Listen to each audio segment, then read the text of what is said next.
क्यों एक पेड़ को पाने के लिए हुआ श्री कृष्ण और देवराज इंद्र में महासंग्राम। जय श्री कृष्णा मित्रों, आप सभी का आज के नए वीडियो में स्वागत है। आज की वीडियो में सुनेंगे श्री कृष्ण और देवराज इंद्र में क्यों हुआ युद्ध।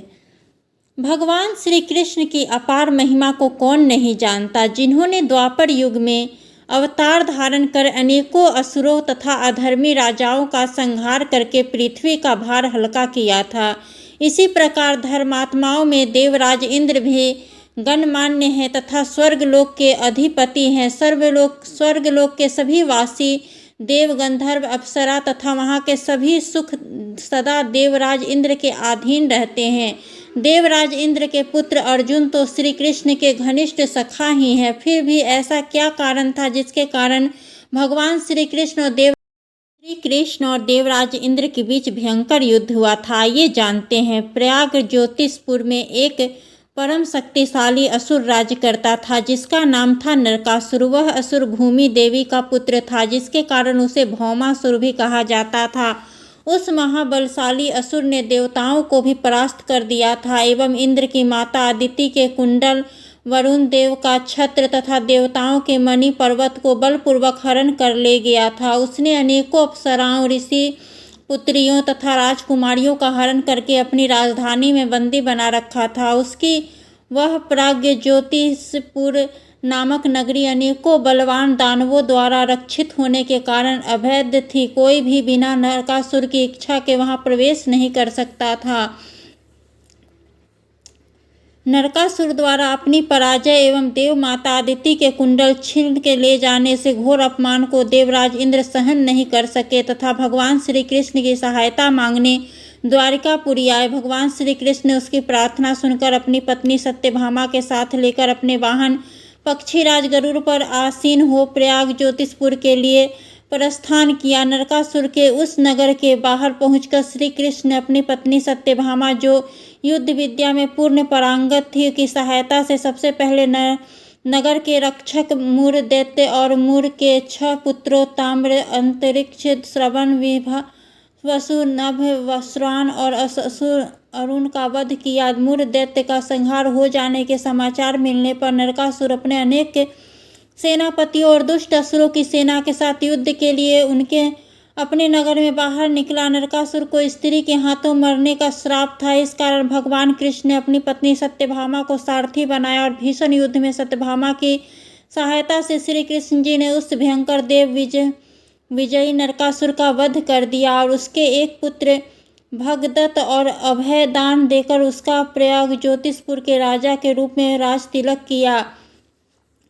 जब भगवान कृष्ण ने नरकासुर का संहार किया तो देवता अत्यंत प्रसन्न हुए। प्रयाग ज्योतिषपुर से भगवान कृष्ण सत्यभामा सहित स्वर्गलोक को गए, जहां देवताओं ने उनका भव्य स्वागत किया। भगवान कृष्ण ने नरकासुर द्वारा चुराई गई देवताओं की समस्त संपत्ति उनको लौटा दी, जिसमें देव माता अदिति के कुंडल भी थे। स्वागत के बाद श्री कृष्ण सत्यभामा के साथ देवताओं के दिव्य बगीचे नंदन वन में भ्रमण करने लगे, जहां सत्यभामा ने दिव्य वृक्ष परिजात को देखा।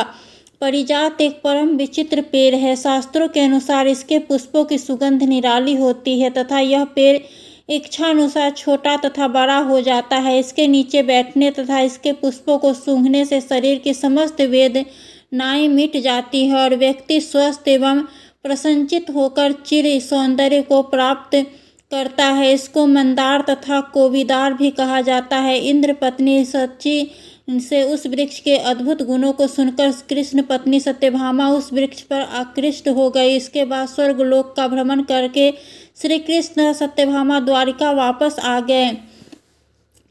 स्वर्गलोक के अद्भुत वृक्ष परिजात का एक पुष्प भगवान कृष्ण अपनी पत्नी रुक्मणी के लिए ले आए थे, ताकि वह भी उसको देख सके। इस बात का पता लगते ही सत्यभामा यह सोचकर क्रोधित हो गई कि श्री कृष्ण उनसे अधिक प्रेम देवी रुक्मणी से करते हैं तथा सत्यभामा यह हट कर बैठी कि वह अपने क्रोध को तभी छोड़ेगी जब भगवान कृष्ण पूरा परिजात का वृक्ष स्वर्गलोक से उनके पुण्यक व्रत अनुष्ठान के लिए नहीं ले आते। भगवान कृष्ण ने देवी सत्यभामा को पूरा परिजात पेड़ ही पृथ्वी पर लाने का वचन दिया। उन्होंने देवर्षि नारद जी को इंद्र के पास यह कहकर भेजा कि केवल देवी सत्यभामा के पुण्यक व्रत के लिए वह परिजात दे दे, व्रत पूर्ण होते ही वह लौटा देंगे। परंतु देवराज ने यह कहकर मना कर दिया कि स्वर्ग की कोई भी संपत्ति पृथ्वी पर नहीं जा सकती। पहले भी इसी प्रकार देवराज इंद्र ने देवी पार्वती के पुण्यक व्रत हेतु महादेव शिव के मांगने पर ही परिजात देने से मना कर दिया था। इंद्र द्वारा मना किए जाने पर भगवान कृष्ण ने देवताओं पर आक्रमण कर दिया।